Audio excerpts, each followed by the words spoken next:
Hello friends, I am Nisha Sharma, Associate Professor, Department of English. The topic under discussion today is parts of a sentence. Before knowing the parts of a sentence, it is essential for us to know what actually a sentence is. What is a sentence? Sentence is a group of words which make a complete sense. शब्दों का ऐसा समूह जो पूर्ण अर्थ दे उसे हम sentence कहते हैं या वाक्य कहते हैं। लाइक हम कुछ वर्ड्स का जंबल कर दें, राम, यहाँ वहाँ, प्रेम, कृष्ण, खाना, सोना, तो ये हमने वर्ड्स का ग्रुप तो ले लिया, but collectively it doesn't make a sense. If we say Ram is sleeping, Ram is eating और Mohan is going to the market, it makes a sense. Going is market, Ram plus, इस तरह से अगर हम कहेंगे तो इन शब्दों का कोई अर्थ नहीं. तो शब्द के लिए या वाक्य बनाने के लिए केवल शब्दों का समूह ही जरूरत नहीं है, वो शब्दों का समूह एक सार्थक अर्थ प्रदान करे या सार्थक समूह हो, तभी हम उसे सेंटेंस कहते हैं. अब देखिए, अगर हम हायरार्की की बात करें सेंटेंस की, हायरार्की मतलब पद श्रृंखला. जैसे घर में सबसे पहले ग्रैंडफादर, फिर फादर, फिर सन, इस तरह से श्रृंखला होती है ना, तो उसी तरह सेंटेंस में भी हायरार्की होती है. अगर हम उस हायरार्की की बात करें तो सबसे पहले आता है सेंटेंस. सेंटेंस के बाद है क्लॉजेस, क्लॉजेस के बाद phrases, then words and then morphemes. मतलब वाक्य को बनाने के लिए हमें क्लॉजेस चाहिए होते हैं, क्लॉजेस फ्रेज से बनते हैं, फ्रेज वर्ड्स से बनते हैं, और वर्ड्स को भी अगर हम एनालाइज करें तो वो उसमें मॉर्फिम होते हैं. कई बार एक ही शब्द जो है वो वाक्य भी हो जाता है, क्लॉज भी हो जाता है, फ्रेज भी हो जाता है, वर्ड्स में भी आ जाता है. अब मॉर्फिम कैसे है? लाइक अगर हम वर्ड यूज करते हैं कीप्स, कीप्स अगर हम वर्ड यूज करते हैं तो कीप क्या है? शब्द. और ये इसमें एक्स्ट्रा जो टेंस के हिसाब से हमने एस लगाया, तो this S would be regarded morpheme. Word क्या है हमने कह दिया, कीप, फ्रेज, कोई भी नाम इसमें आ जाएगा. अगर phrases are of different kind, noun phrase, verb phrase, adverbial phrase, adjective phrase, prepositional phrase, इस तरह से. Clause, clause can be dependent और independent. Dependent clauses can be of two types. एक होता है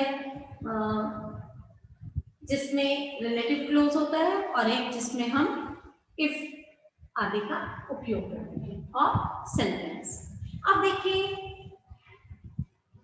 मॉर्फिम वर्ड्स बनाते हैं, वर्ड्स फ्रेज बनाते हैं, फ्रेज क्लॉज बनाते हैं, और क्लॉज सेंटेंस बनाते हैं. इस तरह से ये सिस्टम चलता है.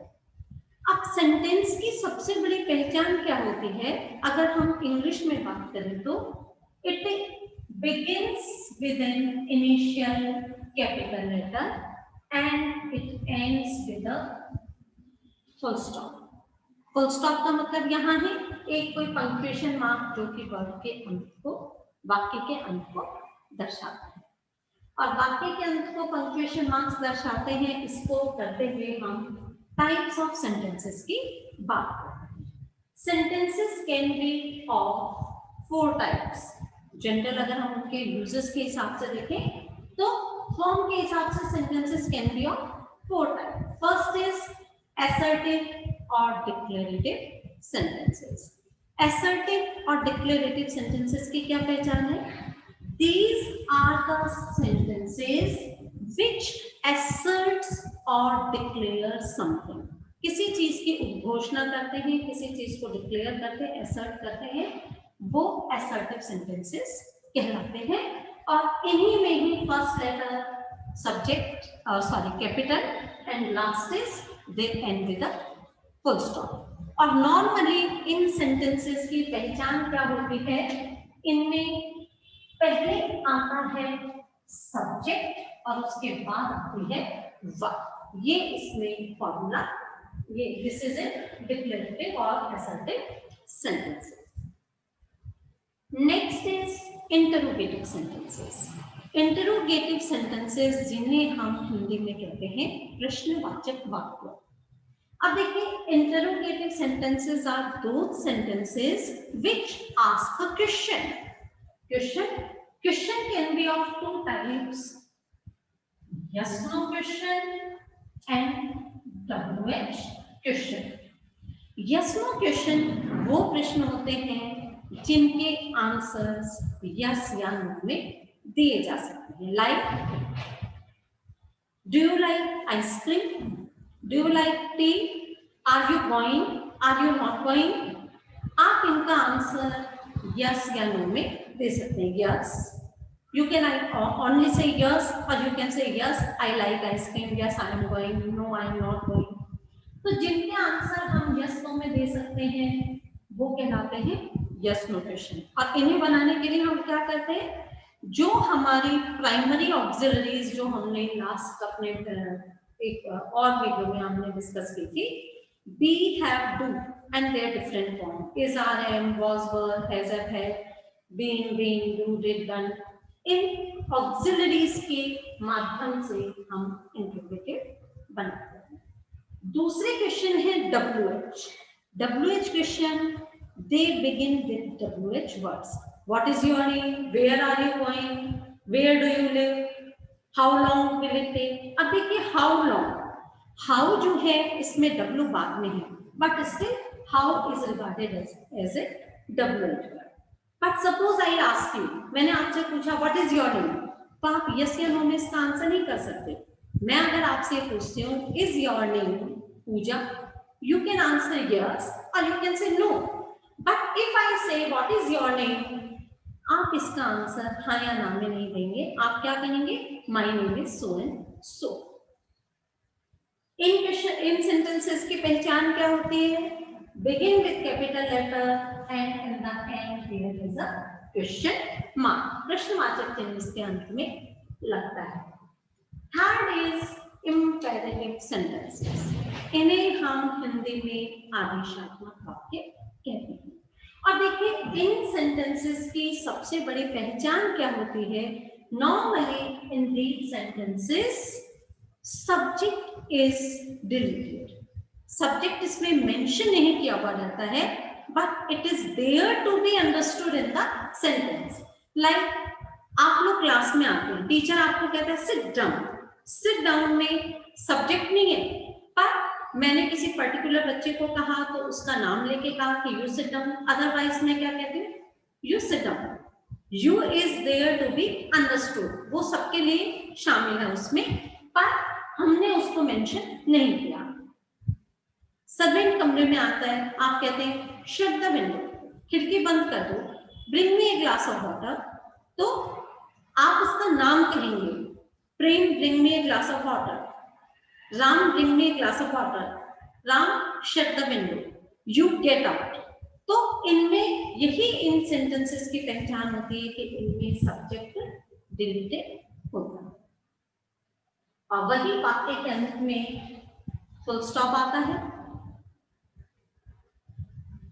And last in these types is exclamatory sentences। इन्हें हम हिंदी में विस्मय बोधक वाक्य कहते हैं। विस्मय, व्हाट इज विस्मय, फीलिंग ऑफ सरप्राइज, आश्चर्य। ये किसी चीज के प्रति हमारे वंडर, सरप्राइज की फीलिंग को या एक्सेस जॉय, एक्सेस सॉरो को एक्सप्रेस करते हैं। और इन वाक्यों के अंत में इस तरह का एक्सक्लेमेटरी वाक्य, या तो वाक्य के अंत में या एक्सक्लेमेटरी वर्ड, अलास, हुर्रा, तो वर्ड्स के बाद हम इस तरह का मार्क लगाते हैं। She exclaimed, "What a wonderful piece of art that painting is."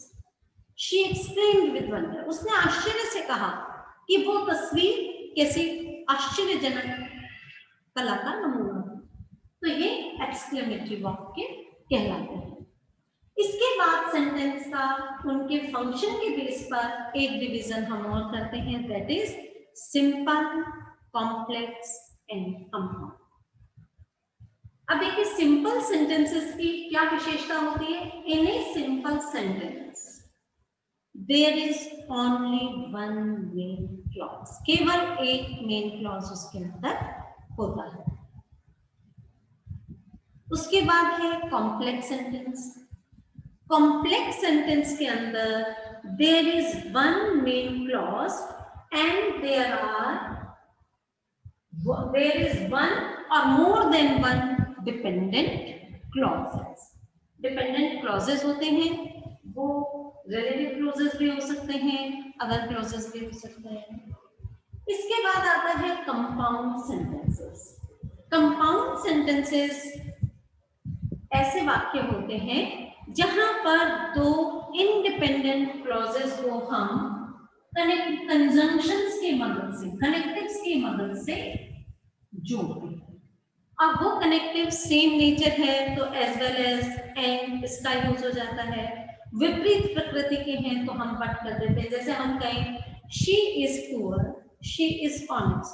अब इसका हम एक कंपाउंड सेंटेंस बनाते हैं तो हम क्या कहेंगे, she is poor but she is honest. और कॉम्प्लेक्स सेंटेंस बनाएंगे, although she is poor, although if इनसे हम शी इज ऑनेस्ट। तो ऑल्दो सेंटेंस जो है ये कॉम्प्लेक्स का उदाहरण है और she is poor, she is honest ये अलग अलग वाक्य सिंपल का उदाहरण है। अब देखिए इसके बाद ये तो आपने देखा सेंटेंसेस के टाइप्स हैं। इसके बाद अगर हम पार्सिंग या डिवीजन करके देखें वाक्यों के अंदर तो सेंटेंस को हम दो तरह से विभाजित कर सकते हैं, बांट सकते हैं। एक होती है फॉर्म क्लासेस और दूसरी होती है फंक्शनल क्लासेस। फंक्शनल एक तो ये बताता है कि शब्द का वाक्य में स्वरूप क्या है और दूसरी ये बताती है कि शब्द का वाक्य में कार्य क्या है। अगर फॉर्म क्लासेस की हम बात करें तो यहाँ पर वाक्य के अंदर क्या क्या फॉर्म्स मिलते हैं, noun, pronoun, adjective, adverbial, preposition, conjunction, इस तरह से ये सारे वर्ड्स फॉर्म क्लासेस में गिने जाते हैं। आप लोगों का सिलेबस जो है वो फंक्शनल क्लासेस की बात करता है। फंक्शनल क्लासेस के अंदर subject, predicate, object, complement and adverb. आज थोड़ा सा इसको हम ब्रीफ में करेंगे, कल हम इसे डिटेल में करेंगे। सब्जेक्ट क्या है? Subject is that part of a sentence which talks about a person और थिंग। कोई क्या है, कौन क्या है, इसके बारे में जो बात करता है वो सब्जेक्ट कहलाता है।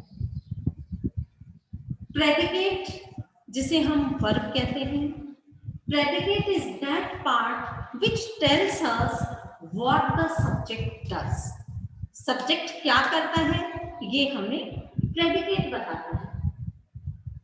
अब ऑब्जेक्ट, सब्जेक्ट के द्वारा किस पर कार्य किया जाता है वो कहलाता है ऑब्जेक्ट।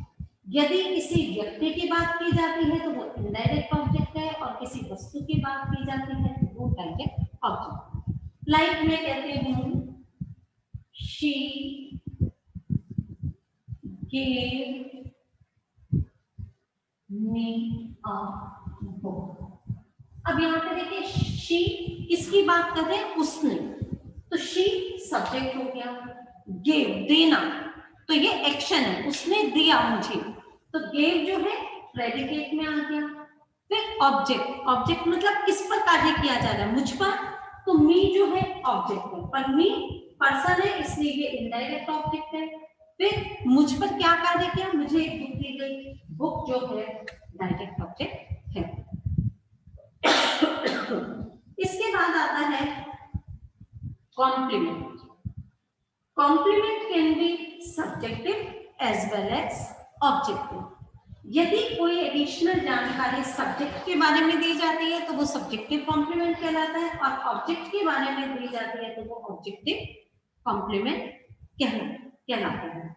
जैसे मैं आपको एक सेंटेंस बताती हूँ, they painted the chair green. They painted the chair green. अब चेयर क्या है, डायरेक्ट ऑब्जेक्ट है, और उस चेयर को उन्होंने क्या किया, ग्रीन कलर करा, तो ये ऑब्जेक्टिव कॉम्प्लीमेंट हो गया। इसी तरह दे मेड हिम प्रेसिडेंट, उन्होंने उसे प्रेसिडेंट बताया, तो यहां पर और ऑब्जेक्ट कौन सा है, इनडायरेक्ट ऑब्जेक्ट, और उसे बना दिया तो ऑब्जेक्टिव कॉम्प्लीमेंट। अब देखिए लास्ट जो है वो है एडवर्बियल। इन्हें डिटेल में हम अपने नेक्स्ट क्लास में करेंगे। एडवर्बियल, एडवर्बियल ऐसा एलिमेंट है किसी भी सेंटेंस में जिसे पहचानना सबसे आसान होता है। Normally it begins with WH words. ये हमें बताता है कोई काम कब, कैसे, कहाँ, क्या हुआ। I am going to Jaipur tomorrow. Tomorrow क्या बता रहा है, कब, when। तो और एडवर्बियल की एक और पहचान है, it begins with normally WH words, but sorry, not begins, it answers WH questions। और दूसरी बात, इसकी पोजीशन जो होती है, it is quite flexible in a sentence. इसकी जो जगह है उसको वाक्य में हम शुरू में भी रख सकते हैं, एंड में भी रख सकते हैं, एंड समटाइम्स सेंटेंस ब्रेक करके हम बीच में भी रख सकते हैं। लाइक मैं आपसे कहती हूँ, tomorrow I am going to Jaipur. Tomorrow मैंने स्टार्टिंग में प्लेस किया, कल मैं जयपुर जा रही हूँ। और मैं ये भी कह सकती हूँ, I am going to Jaipur tomorrow, मैं जयपुर जा रही हूँ कल। तो ये इसको पहचानना सबसे आसान है। तो देखिए आज आपको ये पता चल गया सेंटेंस क्या है और सेंटेंस की हायरार्की, सेंटेंस किन किन शब्दों से बनता है, क्लॉज से, फ्रेज से, वर्ड से, मॉर्फिम से। मॉर्फिम्स वर्ड्स में होती है, वर्ड्स फ्रेज में होते हैं, फ्रेज क्लॉज में होते हैं, और क्लॉज से सेंटेंस बनता है। इसके बाद sentences can be of assertive, interrogative, imperative and exclamatory. उनके फॉर्म के बेस पर हम ये तरह के वाक्य बता सकते हैं। असर्टिव सेंटेंस कुछ डिक्लेयर करते हैं और प्राय इनकी शुरुआत सब्जेक्ट प्लस वर्ब से होती है, जबकि इंटरोगेटिव सेंटेंस में ये रिवर्स हो जाता है, इसमें पहले वर्ब और फिर सब्जेक्ट। जैसे हम कहते हैं are you going, are you going.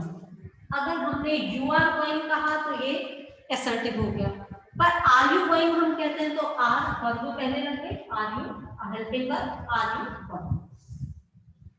Imperative sentence की आपको पहले ही बता दिया है कि यहाँ पर सब्जेक्ट अधिकतर डिलीटेड रहता है, ओमिटेड रहता है। और एक्सक्लेमेटरी वाक्य जो हैं, जो स्ट्रॉन्ग फीलिंग्स हमारी जॉय, सॉरो, उनको वंडर, सरप्राइज को एक्सप्रेस करते हैं। सिंपल सेंटेंस जिसमें एक क्लॉज है, कॉम्प्लेक्स सेंटेंस एक मेन क्लॉज प्लस वन और more than one dependent clauses. Compound sentences में two independent sentences are connected with the help of conjunctive, conjunctives और कनेक्टिव्स। इसके बाद फॉर्म क्लासेस जो है, noun, pronoun, verb, adverb, preposition, conjunction, ये सारे form classes में। और फंक्शनल क्लासेस में subject, predicate, object, complement and adverbial. Subject is the person who talks about the doer of the sentence, कार्य करने वाले के बारे में बात करता है। जो कार्य किया जाता है उसे प्रेडिकेट के माध्यम से बताया जाता है। जिस व्यक्ति पर कार्य किया जा रहा है या वस्तु पर कार्य किया जा रहा है वो ऑब्जेक्ट है। यदि व्यक्ति की बात की जाती है तो इनडायरेक्ट ऑब्जेक्ट, और वस्तु की बात की जाती है तो डायरेक्ट ऑब्जेक्ट। फिर कॉम्प्लीमेंट, यदि सब्जेक्ट के बारे में एडिशनल इंफॉर्मेशन है तो वो सब्जेक्टिव इंफॉर्मेशन, ऑब्जेक्ट के बारे में है तो वो ऑब्जेक्टिव कॉम्प्लीमेंट, और लास्ट इज एडवर्बियल। और एडवर्बियल मैंने आपको बता ही दिया है कि सबसे आसान इसी को पहचानना है क्योंकि इसकी most flexible position in the sentence. So thank you, we will discuss the topic in our continue the topic in our next lecture.